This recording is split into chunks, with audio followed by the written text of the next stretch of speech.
Maybe it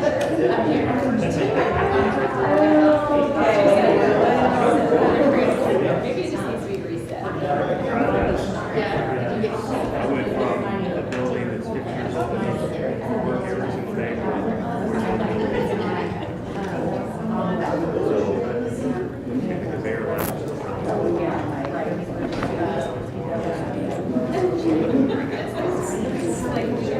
Good morning.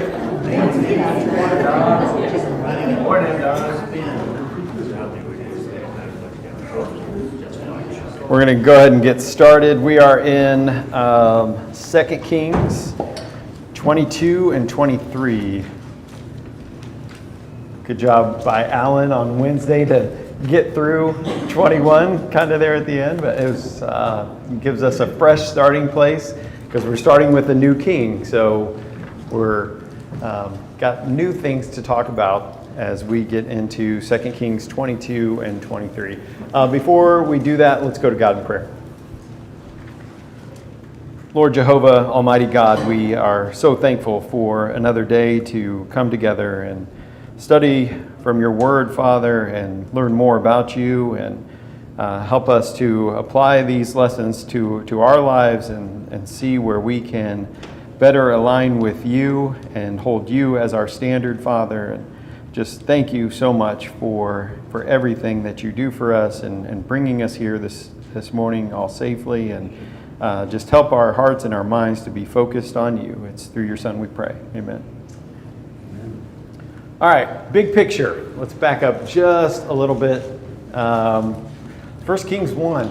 I'm kidding. But just to get thinking, why Chronicles covers almost all of this. The prophets cover so much of what we're going through. Why do we have 1st and 2nd Kings? This is just kind of just to get people thinking and maybe even talking too. But why do we have the redundancy? Mike? Shot. Sure. It's just seeing the trials and tribulations of these kings and this leadership failing, and we're to learn lessons from failure, but they keep doing it over again, and we just need to take stock of that, and every time we get away from God's way, there's failure waiting for us. Yeah, I like that. Sam? I read one other person talking about it, that 1st and 2nd Kings are written more along the prophetic line rather than dealing with history itself. Yeah, I can see that. Well, I kind of think like, why do we have the Gospels? 4 different accounts, right? It's like, many reasons, but ultimately it just rounds out this picture of, the inspired Word of God from different viewpoints, just even further corroborating a consistent message too. But also we see if it's repeated more than once, it's normally probably ought to listen up to this kind of thing, right? So we could just look at this and go, oh, we're great at the history of the kings. Or we could peel the layers back and really see what God's wanting us to understand throughout all this. Alan? To add to that, just like the Gospels was a pivotal time for God's people, this is also a pivotal time in the opposite direction of God's people. True, yeah. Anybody else? Did you have an answer, Don? I did. Thank you for asking. It's a concise of lineage of who held the role as king. So without having to go through all the chronicles or finding it through the prophets, it's there. Let's see. Yeah, and just the shorter stories. So just a more, because this was all word of mouth taught, right? So this was more easily digestible in smaller segments, not getting into the details of everything, more of a highlight, an overview, almost here's your syllabus for Chronicles, right? Like that's kind of the way I was thinking of it. So, but there is no. Sorry. No, you're good. I'm taking all this in. That's- But also the narrative, I feel like and I think this is what you're saying. The narrative is easier for us to take in. Chronicles is more linear, kind of like in Exodus, you might have an event that happens and then you have a song, like the prose versus the poetry that different people take in different ways. Some people are very factual and other people are very story driven. Yeah. Great.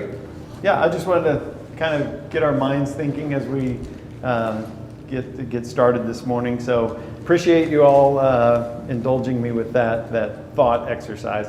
So we're going into 22 and 23. Josiah is the king. How does Josiah become king? We'll have to go back a little bit to the end of 21, but how does Josiah become king? Who reigned a long time before this a short reign? Manasseh. Yep. And off the top of your head, how long did he reign? 55. And before him was who? Hezekiah, and he reigned. I have it in my notes, so I'm cheating, but 29 years. And then we have 31 years from Josiah with, what was it, 2 years at most from Amon? So 117 years from Hezekiah to the end of Josiah. What has happened to Israel during this time? They're gone. It's not there as it once was. So, now that you've had time to read, how does Josiah become king? What happens to Amon? Assassinated. Okay, so people conspired, like his court conspired to kill him. And then what happens to them? The people rise up and say, we're going to kill the people that killed Amon. And ultimately to set up Josiah as king. How old was Josiah when he became king? 8 years old. How bad was Judah at this time? Completely immersed in idols. Yep. They've gotten back to a new level. if you Yeah, will. exactly. What is it? In 21:11, God says that Manasseh is worse than the Amorites, who were there before Israel came and took the land. And we know how God felt about the people that were dwelling in the land before Israel came. So it's just a new low, I think, is a good way to put it. Let's see, some more factual stuff. Yes? I find it very interesting as you go through all these games, how many of them start at a very, very youthful age. Mm-hmm. And that says to me that they were a figurehead. For a time being, at least, yes. Yes. Mhm. Until they're matured enough to be able to make decisions, whatever. And it's like, wow, mankind hasn't changed a whole lot. We still have figureheads today in political ranks. Yeah. Right.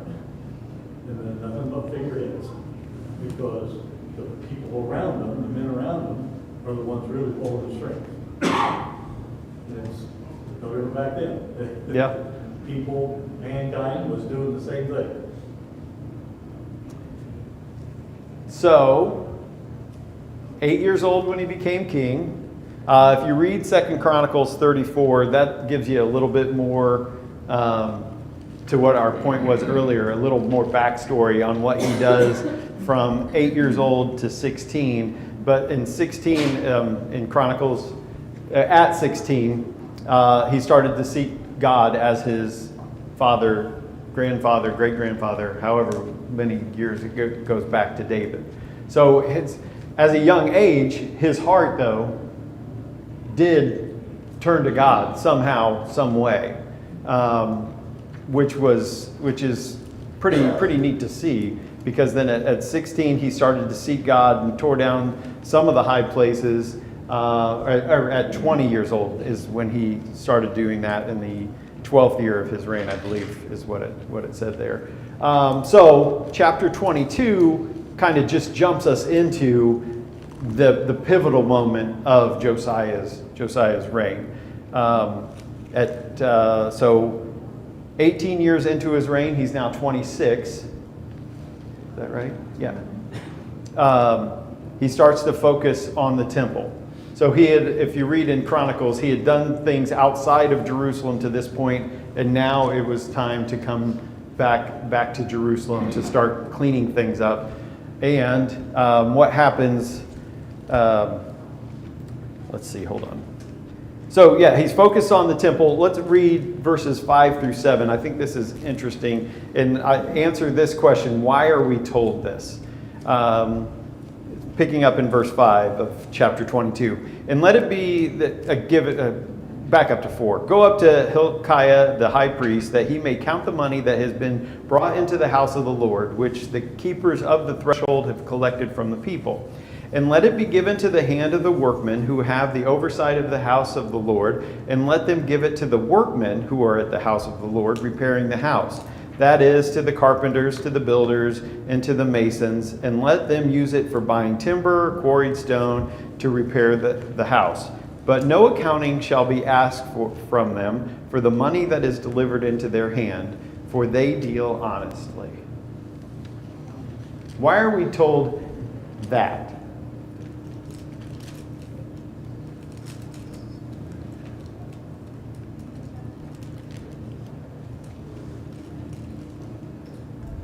I don't know if this is what you're looking for, but they were obviously honorable. Mm-hmm.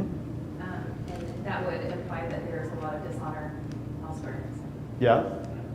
Well, and we know that what was going on in the region with the people of God, but Josiah says, give them the money that's been collected, and don't ask for receipts.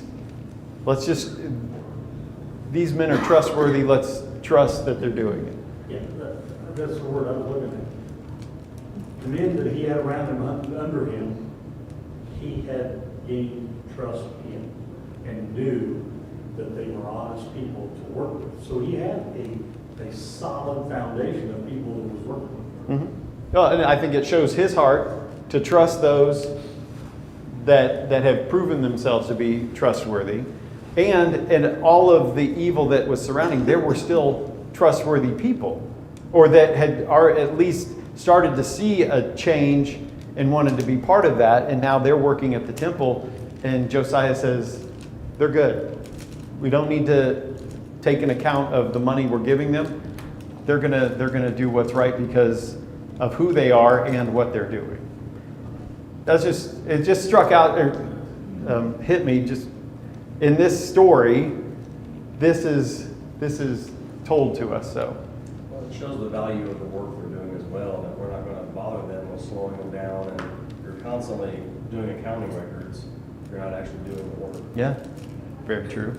And how purposeful that Josiah must have been, that at that young of an age, he was able to establish that trust and this circle around him in the midst of all the evil. Mm-hmm. Yeah, we'll get back to that in the application part too.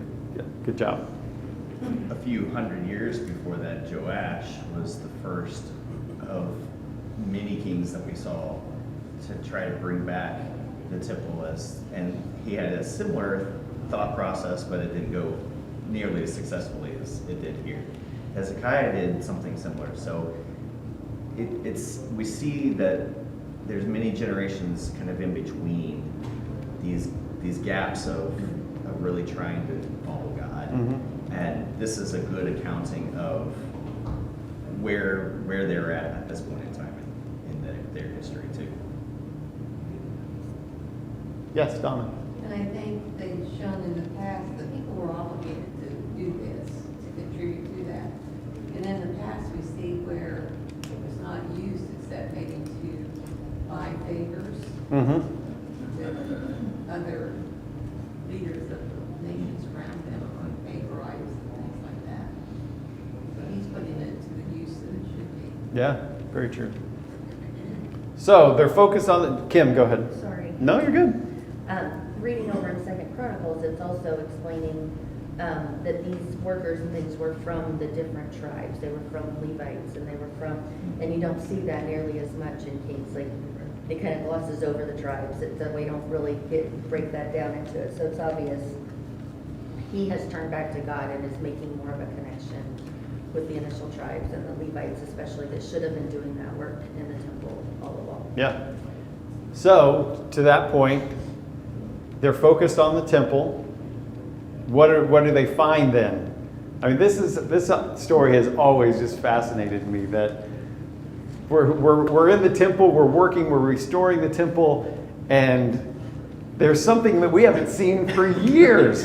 I mean, going back, I guess Hezekiah was probably the last one to have the scroll, so we're looking at 55, 57, no, actually now 18, so yeah, we're in 70 plus years. And it feels like this would have been like you walk into the temple and here's like this big podium with the scrolls laid out. Like Yeah. it feels like that would be the centermost point of Mhm. the temple. How does this go missing? Well, in 23, we're going to see how it goes missing because of everything that he starts getting rid of. So, yeah. So what does he find? We've talked about it. The scroll of the law. So what does Hilkiah do with it?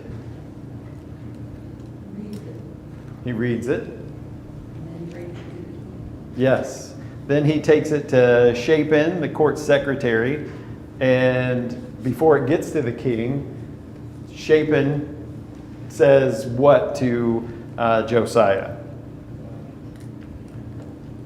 He first gives him, hey, we're doing really good stuff here. We've got stuff, but we did find this thing, and you might want to read it. And so what happens when Josiah reads the law? Torch closed. Hmm? Torch closed. What is that a symbol of? What was that? Regret, grief, agony, pain. Like, oh wow, this is yeah. I had a feeling there were things that I was doing that were right, but I thought there was more. Oh, this confirms that there's more. Yeah, for sure. Well, and in Deuteronomy, right, it's like, oh, I'm supposed to be reading this every day. Mm-hmm. I'm supposed to be writing this on my heart every single day. Let's see. So verse, where are we at now? I think one of the things it shows also, Don, is you can be surrounded by people who know bits and pieces of truth, law, and you start being guided in the right direction, you're going in the right direction, and then when you really get faced with the truth, and you're looking at it, it's like, wow, I'm still missing it. Mm-hmm. I'm going in the right direction, but I'm still not there, I'm not even close. Yeah. And it's like, what happens today, folks? We start relying on other people, what they teach and how they teach it, and all of a sudden, you start reading the word, and it's like, hold on, wait a minute. Maybe I better tear my clothes and get figured out where I'm at in my life. Yeah. So sometimes I feel like I just did it there in my mind, but I have this protected bubble in my mind where I myself, have made myself believe in that moment that I'm reading my Bible every day like I should, and that's not always the case, right? So it's like, it's easy to go, well, you're supposed to be reading that every day. So then you just kind of go, in that moment, when the realization happens, you have two choices, right? You can just continue on in the way you were, or you go, I gotta get to work. And it's not gonna look perfect, right? But you can either choose to try and get back on that path, or you can just stay on the one you're in. So it's just like with anybody that comes to know God, He meets them at their own place on that road, and it comes down to us all having that same choice. Am I going to join Him on this path or keep going my own way? So I guess I probably, in my mind, said that with some judgment. Yeah. And I shouldn't have. What does Josiah realize in verse 13? What he's having Hilkiah go inquire of the Lord. But what does he realize? That the Lord is so angry and has a right to be wrathful. Yeah.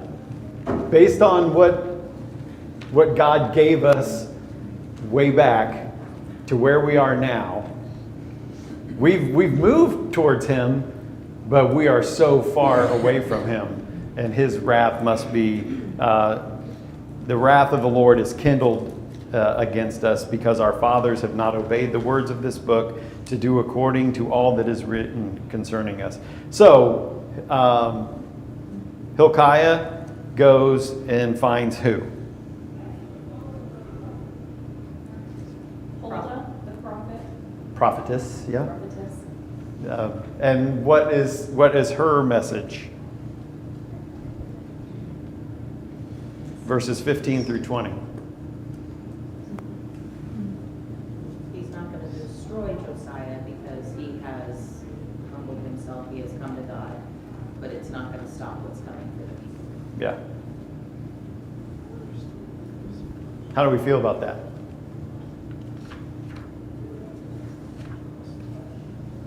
The words, my wrath will be kindled and it will not be quenched are terrifying. Like that's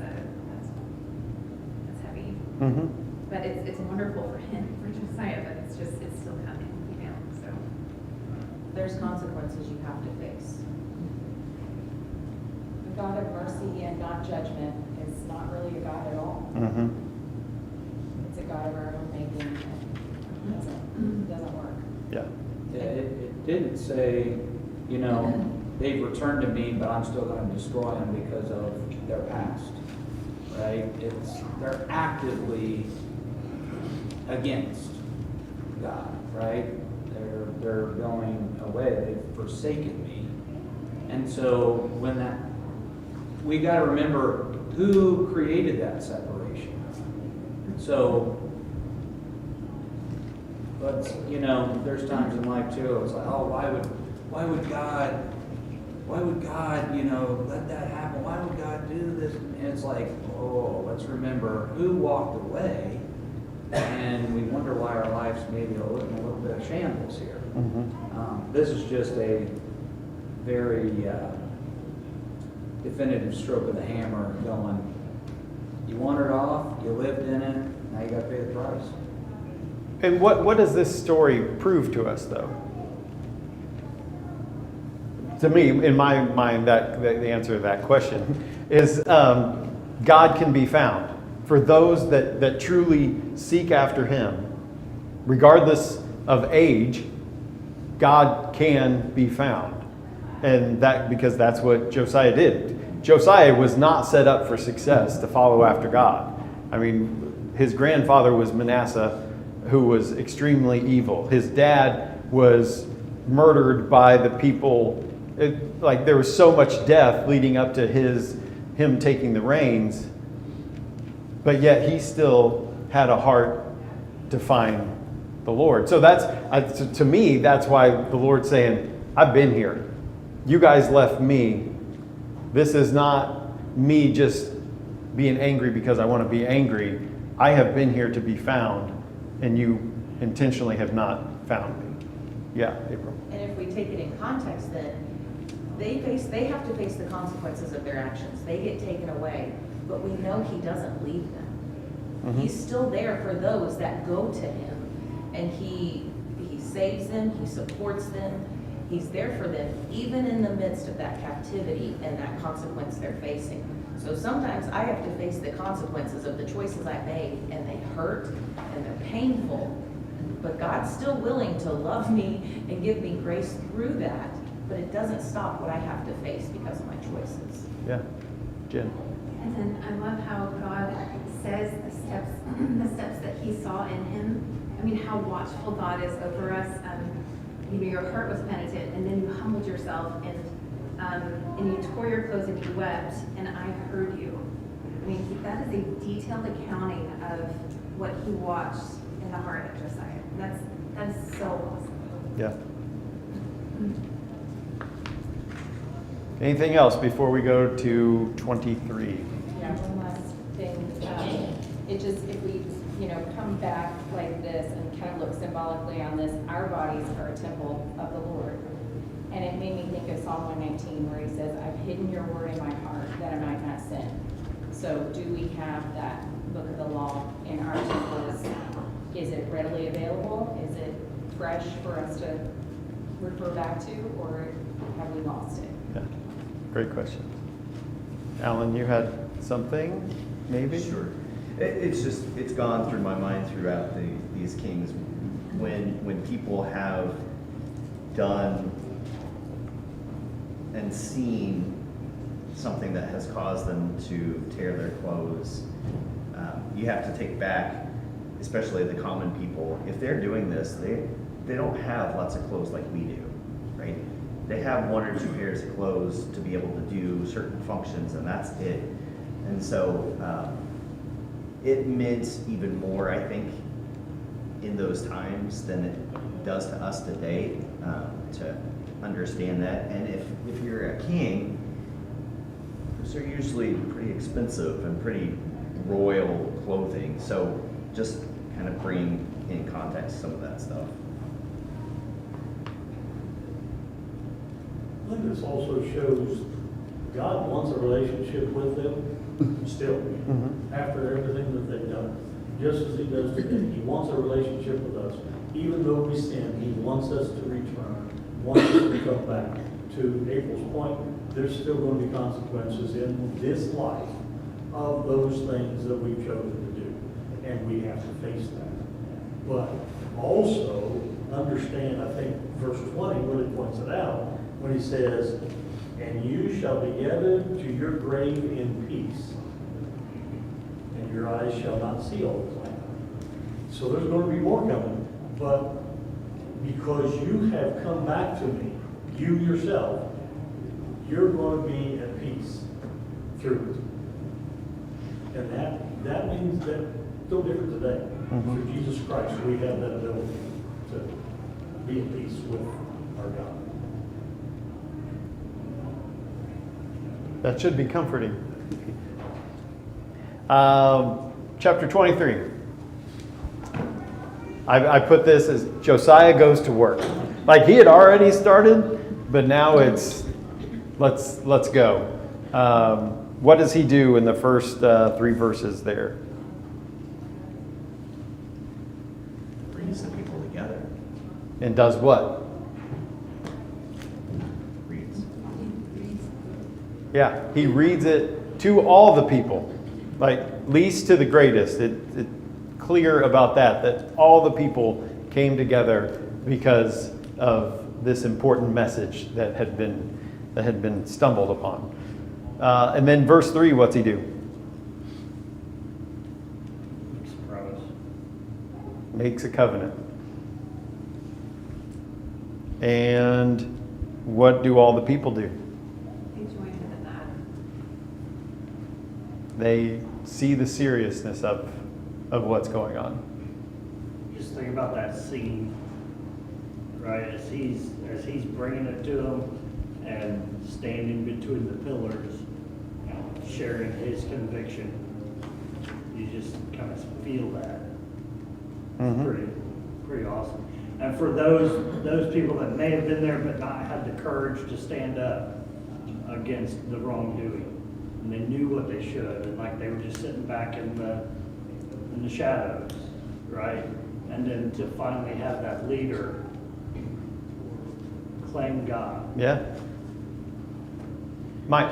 And that's what we need today. We need more leaders that are able to stand up and show that commitment and get people to follow doing things the right way, because that is so motivating to everybody around, seeing him pour his heart out in front of all the people that is listening to him.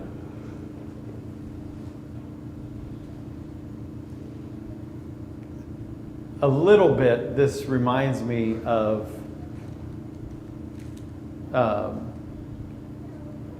when Peter gets done with his sermon, and when he's convicting them of, it was you who put him on the cross, and there was, well, what must we do? I mean, I think that's the feeling here, is that the people were all gathered and convicted by the words they were hearing, and said, absolutely, we will make this covenant that you've made. And they're physically surrounded by all the choices they've made, Yeah. by the idols and everything they brought into the house of the Lord. Great transition, because in verse 4 to almost the rest of the chapter, there's a couple breaks in there, but it is just a clearinghouse of what's going on, what's being removed, what's being taken out, everything to Baal, everything to Asherah. Verse 10 specifically calls out Moloch, so no one can sacrifice their children anymore. That is the conviction and action is kind of what I'm thinking of for 4 through 19, 20. Any questions or any thoughts, comments on what they're doing there? No pushback from anybody. It's bring out everything that we've set up. Let's destroy it and get rid of it. Donna? I thought it was interesting. He went all the way back to Solomon. Mm-hmm. Something that Solomon had done that he shouldn't have. Yeah. But he was even getting rid of things that could have still been used. If they were dedicated to anything, like he burned the chariots dedicated to the sun. I mean, so he was going full out. This was a complete and total, utterly wiping of anything even dedicated that might have even looked at an idol. Well, that goes back to the original command. Don't take your stock in the horses, in your chariots. Yeah, don't put your trust in that. I think it's definitely like a symbolic thing to how we should treat things that we put in our lives above God. We should, even if it's something that we did or used to do that's still a habit for us, we've got to be able to put that out of our minds, whether it serves a useful purpose or not. It could be steering us into another temptation. Yeah, great point. And that's where our idols are. I mean, we don't have a Baal or an Asherah or Molech, but we have tangible things that we cling to that hinder our submission to God. And Austin? instead of modifying the idol or the object that was given to the worship, just got rid of it completely. That's the temptation as well. I can still do this, I just won't do it as much. I can still do this, I just won't put it ahead of this or this or this choice, right? But it's still there. It's still around you. It still is that temptation. It's still, I love the fact that, this fulfilled the prophecy back in 1 Kings 13, verse 2, in which it said that Josiah named him by name, that he would come through and defile these altars. Like it wasn't just like, well, we're going to lightly dust this out of the way. No, we're going to make it so that the altars are defiled and cannot be used again. It was a purge. Yeah.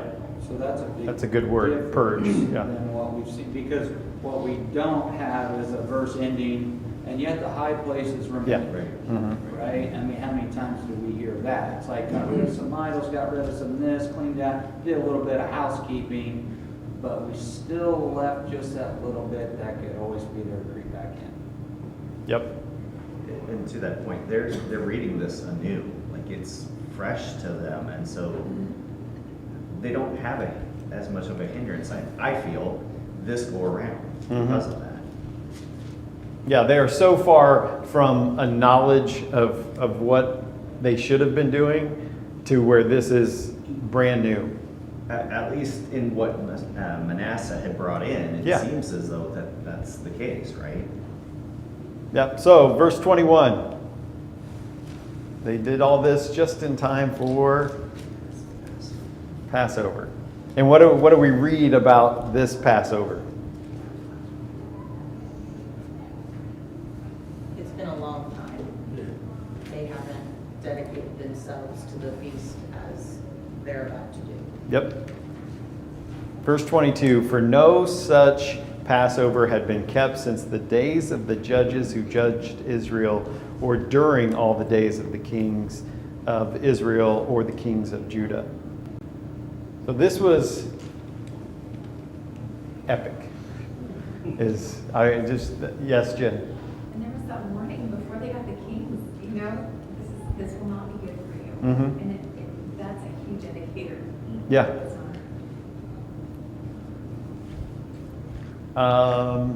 Anything else on the Passover?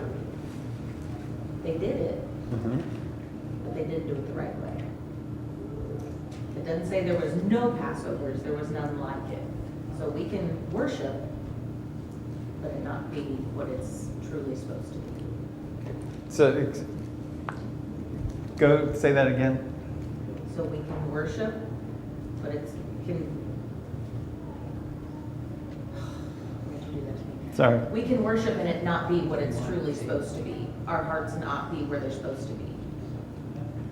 So are you saying that they? I didn't read that. I didn't get that it was not a good Passover. Is that what you're? No, she said Well, that they have in the had past. Passovers in the past. Okay, that's where I was like, I'm confused. Sorry. No, you're good. Yes, yes. They had done the Passovers in the past. Now I'm with you. This Thank one you. was right. This one was right. That's like, I read over this a lot.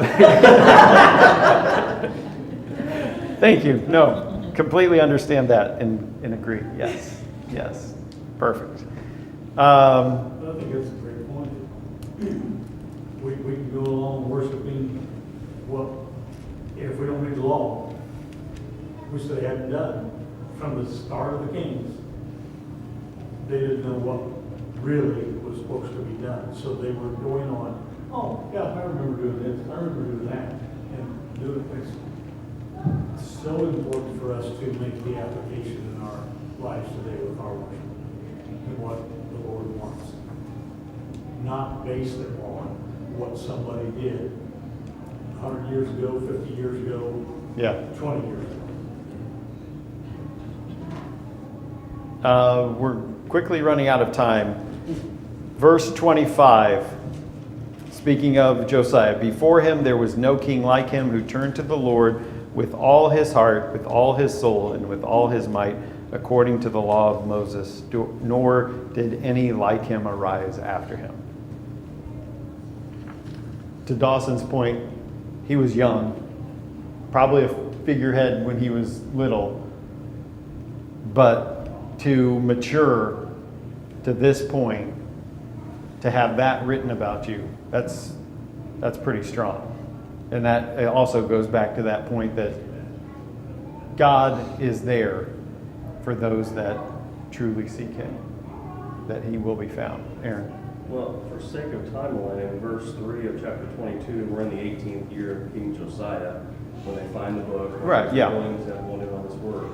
And if this is chronological, we come down to verse 23 of 23, and we're still in the 18th year. Mm-hmm. All these things have happened in 6 months, 9 months, 12 months.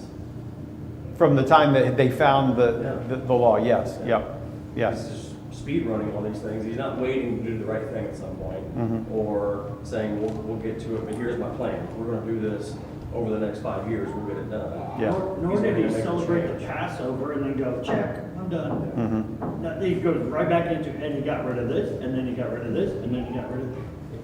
He's working on one thing at a time. and just going to the next. Yep. He's motivated by his conviction of who God is. He's also not seeking out any counsel about it.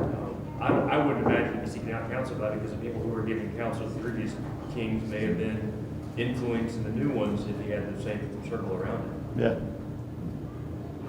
Just reminds me of how we feel when we're baptized. We're on fire, we're ready, we're doing all these things, and we live hot for a year or two, and the world creeps back in over time. Josiah is not waiting for those things to happen, he's making things happen. Yeah. So if this was 18 and he served for what, 31? So he has 13 more years of this. How does Josiah die?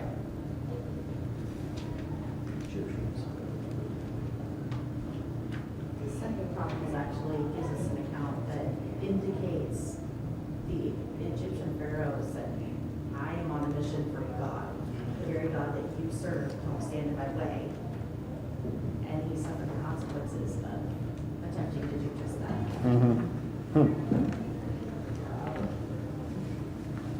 Read 2 Chronicles.